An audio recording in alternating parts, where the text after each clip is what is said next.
शिष्यों को दीक्षा देने की विधि का वर्णन। नारद जी कहते हैं, महर्षिगण, अब मैं सब कुछ देने वाली दीक्षा का वर्णन करूंगा। कमलाकार मंडल में श्री हरि का पूजन करें।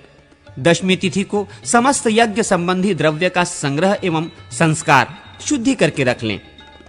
नरसिंह बीज मंत्र सोम से 100 बार उसे अभिमंत्रित करके उस मंत्र के अंत में फट्ट लगाकर बोलें तथा राक्षसों का विनाश करने के उद्देश्य से सब ओर सरसों छींटें।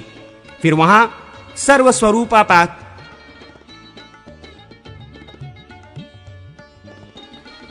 सर्वस्वरूपा प्रासाद रूपिणी शक्ति का न्यास करें। सर्वाषधियों का संग्रह करके बिखेरने के उपयोग में आने वाली सरसों आदि वस्तुओं को शुभ पात्र में रखकर साधक वासुदेव मंत्र से उनका 100 बार अभिमंत्रण करें।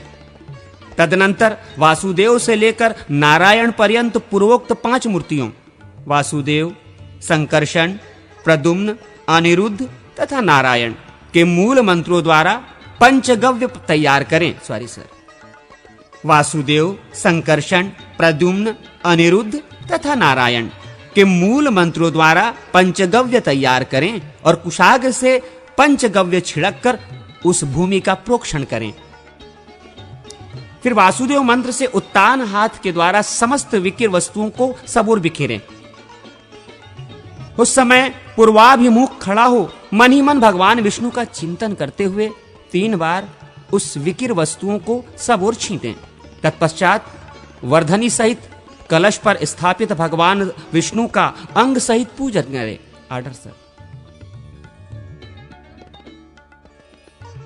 तत्पश्चात वर्धनी सहित कलश पर स्थापित भगवान विष्णु का अंग सहित पूजन करें। अस्त्र मंत्र से वर्धनी को 100 बार अभिमंत्रित करके अविच्छिन्न जलधारा से सींचते हुए उसे ईशान कोण की ओर ले जाएं। कलश को पीछे ले जाकर विकिर पर स्थापित करें। विकिर द्रव्यों को कुश द्वारा एकत्र करके कुंभेश और करकरी का यजन करें। पंचरत्न युक्त सर्वस्त्र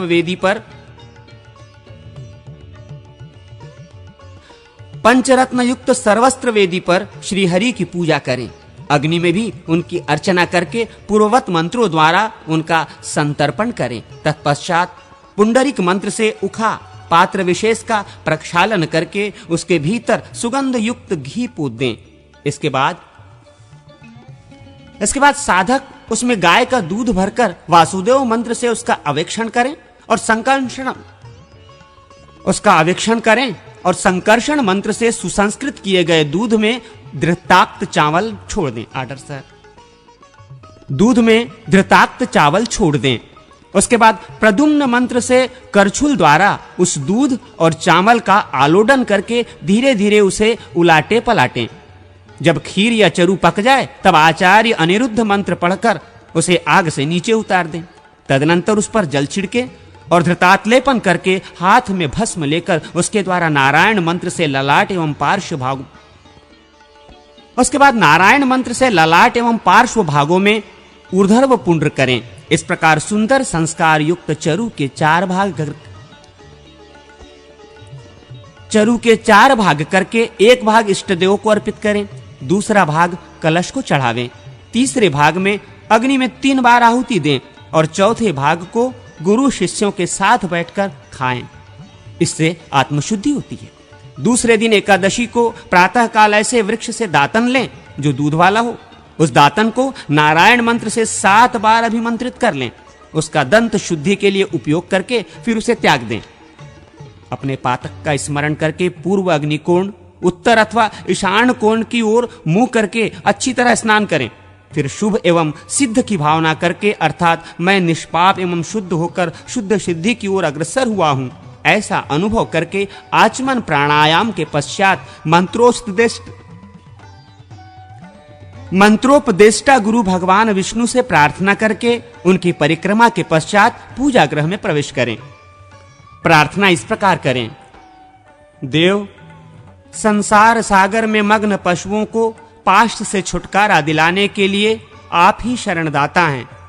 आप सदा अपने भक्तों पर वात्सल्य भाव रखते हैं। देव आज्ञा दीजिए, प्राकृत पाश बंधनों से बंधे हुए इन पशुओं को आज आपकी कृपा से मैं मुक्त करूंगा। देवेश्वर श्री हरि से इस प्रकार प्रार्थना करके पूजा गृह में प्रविष्ट हों।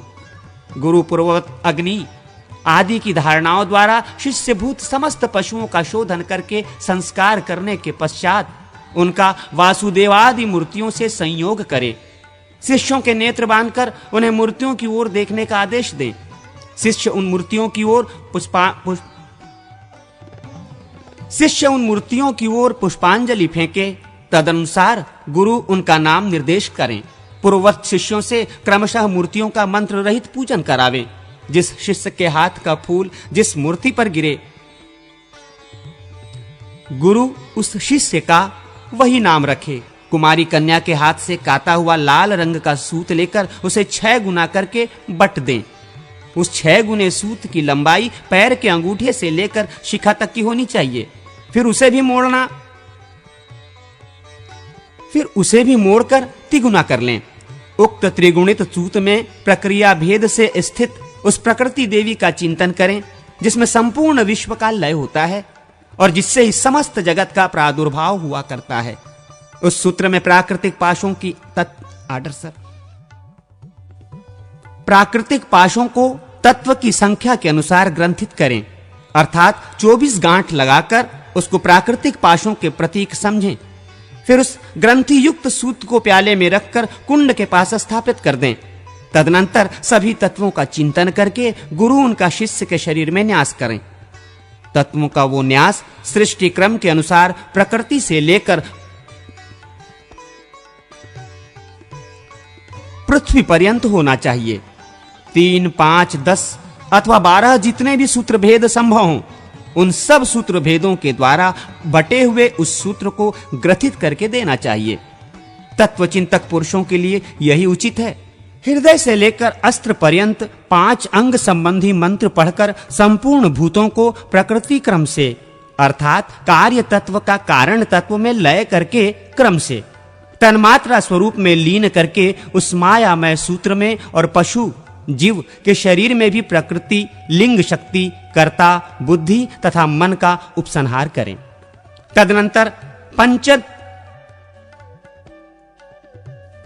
तदनंतर पंच तन्मात्र, बुद्धि, कर्म और पंच महाभूत इन 12 रूपों में अभिव्यक्त द्वादशात्मा का सूत्र और शिष्य के शरीर में चिंतन करें। तत्पश्चात इच्छा अनुसार सृष्टि की संपात विधि से हवन करके सृष्टि क्रम से एक-एक के लिए 100-100 आहुतियां देकर पूर्णाहुति करें। प्याले में रखे हुए ग्रथित सूत्र को ऊपर से ढककर उसे कुंभेश को अर्पित करें। फिर यथोचित रीति से अधिवासन करके भक्त शिष्य को दीक्षा दें।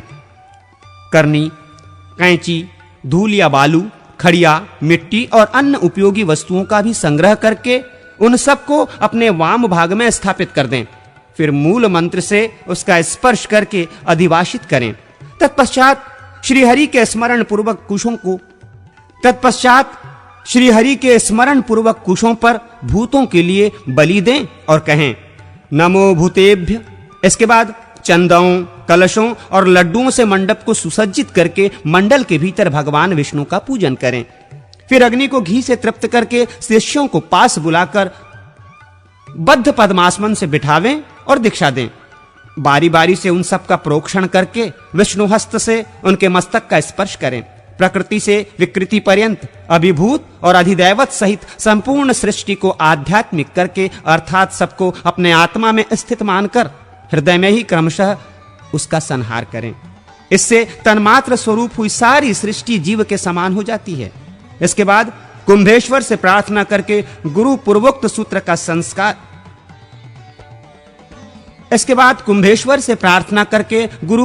सूत्र का संस्कार करने के अनंतर अग्नि के समीप आ उसको अपने पास ही रख लें। फिर मूल मंत्र से सृष्टिस के लिए 100 आहुतियां दें। इसके बाद उदासीन भाव से स्थित सृष्टिस को पूर्णाहुति अर्पित करके गुरु श्वेतरज बालू हाथ में लेकर उसे मूल मंत्र से 100 बार अभिमंत्रित कर लें। फिर उसके शिष्य के हृदय पर ताड़न करें। उस समय वियोगवाची क्रियापद से युक्त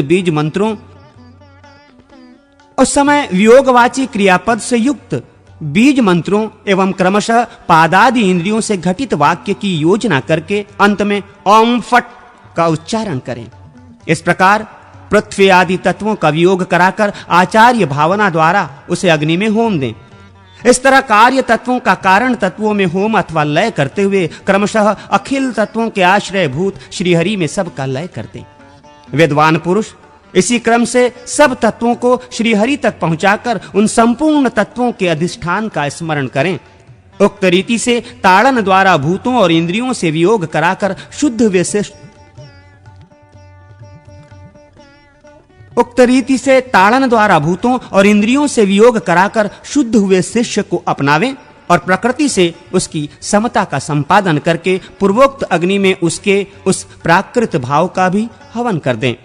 फिर गर्भाधान, जात कर्म, भोग और लय का अनुष्ठान करके उस कर्म के निमित्त वहां 8-8 बार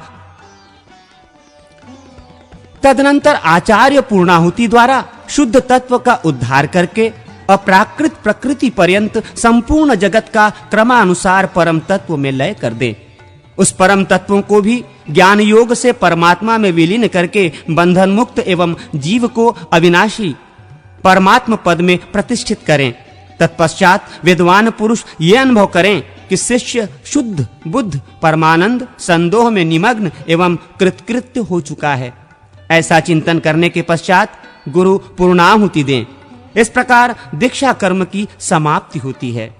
अब मैं उन प्रयोग संबंधी मंत्रों का वर्णन करता हूं जिनसे दीक्षा, होम और लय संपादित होते हैं। अर्थात भूतों को मुझसे अलग करो, इस मंत्र से ताड़न करने का विधान है। इसके द्वारा भूतों से वियोजन बिलगाव होता है। यहां वियोजन के 2 मंत्र हैं। एक तो वही है जिसका ऊपर वर्णन हुआ है और दूसरा इस प्रकार है, मैं भूतों को अपने से दूर गिराता हूं। इस मंत्र से आपातन वियोजन करके पुनः दिव्य प्रकृति से यों संयोजन किया जाता है। उसके लिए मंत्र सुनो। अब होम मंत्र का वर्णन करता हूं, उसके बाद पूर्णाहुति का मंत्र बताऊंगा। ये होम मंत्र है और ये पूर्णाहुति मंत्र है। पूर्णाहुति के पश्चात तत्व में शिष्य को संयुक्त करें। विद्वान पुरुष इसी तरह समस्त तत्वों का क्रमशः शोधन करें। तत्वों के अपने अपने बीज के अंत में नमः पद जोड़कर ताड़नादि पूर्वक तत्व शुद्धि का संपादन करें। ये क्रमशः संयोजन और होम के मंत्र हैं। तदनंतर पूर्णाहुति का विधान है। इसी प्रकार उत्तरवर्ती कर्मों में भी प्रयोग किया जाता है। ये दीक्षा योग एक व्यूहात्मक मूर्ति के लिए संक्षेप से बताया गया है। 9 व्यूहादिक मूर्तियों के विषय में भी ऐसा ही प्रयोग है। मनुष्य प्रकृति को दग्ध करके उसे निर्वाण स्वरूप परमात्मा में लीन कर दे, फिर भूतों की शुद्धि करके कर्मेंद्रियों का शोधन करें। तत्पश्चात ज्ञानेंद्रियों का, तन्मात्राओं का, मन, बुद्धि एवं अहंकार का तथा लिंगात्मा का शोधन करके सबके अंत में पुनः प्रकृति की शुद्धि करें। शुद्ध हुआ प्राकृत पुरुष ईश्वरीय धाम में प्रतिष्ठित है। उसने संपूर्ण भोगों का अनुभव कर लिया है और अब वो मुक्ति पद में स्थित है। इस प्रकार ध्यान करें और पूर्णाहुति दें। यह अधिकार प्रदान करने वाली दीक्षा है। पूर्वोक्त मंत्र के अंगों द्वारा आराधना करके तत्व समूह को समभाव प्रकृत्यवस्था में संभाव प्रकृत्यवस्था में पहुंचाकर क्रमशः इसी रीति से शोधन करें। अंत में साधक अपने को संपूर्ण सिद्धियों से युक्त परमात्म रूप से स्थित अनुभव करते हुए पूर्णाहुति दे। ये साधक विषयक दीक्षा कही गई है। यदि यज्ञोपयोगी द्रव्य का संपादन संग्रह न हो सके अथवा अपने में असमर्थता हो तो समस्त उपकरणों सहित श्रेष्ठ गुरु पूर्ववत इष्ट देव का पूजन करके तत्काल उन्हें अधिवासित करके द्वादशी तिथि में शिष्य को दीक्षा दे दे। जो गुरु भक्त विनयशील एवं समस्त शारीरिक सद्गुणों से संपन्न हो, ऐसा शिष्य यदि अधिक धनवान न हो तो वेदी पर इष्ट देव का पूजन मात्र करके दीक्षा ग्रहण करें। आदि दैविक, आदि भौतिक और आध्यात्मिक संपूर्ण अध्वा का सृष्टि क्रम से शिष्य के शरीर में चिंतन करके गुरु पहले बारी बारी से 8 आहुतियों द्वारा एक एक की तृप्ति करने के पश्चात सृष्टिमान हो वासुदेव आदि विग्रहों का उनके निज निज मंत्रों द्वारा पूजन एवं हवन करें और हवन पूजन के पश्चात अग्नि आदि का विसर्जन कर दें। तत्पश्चात पूर्वोक्त होम द्वारा संहार क्रम से तत्वों का शोधन करें। दीक्षा कर्म में पहले जिन 8 सूत्रों में गांठें बांधी गई थीं, उनकी वे गांठ खोल लें। गुरु उन्हें शिष्य के शरीर से लेकर क्रमशः उन तत्वों का शोधन करें। प्राकृतिक, अग्नि एवं आधिदैविक, विष्णु में अशुद्ध मिश्रित शुद्ध तत्व को लीन करके पूर्णाहुति द्वारा शिष्य को उस तत्व से संयुक्त करें। इस प्रकार शिष्य प्रकृति भाव को प्राप्त होता है। तत्पश्चात गुरु उसके प्राकृतिक गुणों को भावना द्वारा दग्ध करके उसे उनसे छुटकारा दिलावें। ऐसा करके वे शिशु स्वरूप उस शिष्यों को अधिकार में नियुक्त करें। तदनंतर भाव में स्थित हुआ आचार्य भक्ति भाव से शरण में आए हुए यतियों तथा निर्धन शिष्य को शक्ति नाम वाली दूसरी दीक्षा दे। वेदी पर भगवान विष्णु की पूजा करके पुत्र शिष्य विशेष को अपने पास बिठा लें। फिर शिष्य देवता के सम्मुख हो तिर्यक दिशा की ओर मुंह करके स्वयं बैठें। गुरु शिष्य के शरीर में अपने ही पर्वों से कल्पित संपूर्ण अध्वा का ध्यान करके आधिदैविक यजन के लिए प्रेरित करने वाले इष्ट देव का भी ध्यान योग के द्वारा चिंतन करें। फिर पूर्ववत ताड़न आदि के द्वारा क्रमशः संपूर्ण तत्वों का वेदिगत श्रीहरि में शोधन करें। ताड़न द्वारा तत्वों का वियोजन करके उन्हें आत्मा में ग्रहित करें और पुनः इष्ट देव के साथ उनका संयोजन एवं शोधन करके स्वभावतः ग्रहण करने के अनंतर ले आकर क्रमशः शुद्ध तत्व के साथ संयुक्त करें। सर्वत्र ध्यान योग एवं उत्तान मुद्रा द्वारा शोधन करें। संपूर्ण तत्वों की शुद्धि हो जाने पर जब प्रधान प्रकृति तथा परमेश्वर स्थित रह जाएं, तब पूर्वोक्त रीति से प्रकृति को दग्ध करके शुद्ध हुए शिष्यों को परमेश्वर पद में प्रतिष्ठित करें। श्रेष्ठ गुरु साधक को इस तरह सिद्धि मार्ग में ले चलें। अधिकारूढ़ गृहस्थ भी इसी प्रकार आलस्य छोड़कर समस्त कर्मों का अनुष्ठान करें। जब तक राग आसक्ति का सर्वथा नाश न हो जाए, तब तक आत्म शुद्धि का संपादन करता रहे। जब ये अनुभव हो जाए कि मेरे हृदय का राग सर्वथा क्षीण हो गया है, तब पाप से शुद्ध हुआ संयमशील पुरुष अपने पुत्र या शिष्य को अधिकार सौंपकर माया महपाश को दग्ध करके संन्यास ले लें। आत्मनिष्ठ हो देहपात की प्रतीक्षा करता रहे। फिर सिद्ध संबंधी किसी चिन्ह को दूसरों पर व्यक्त न होने दें।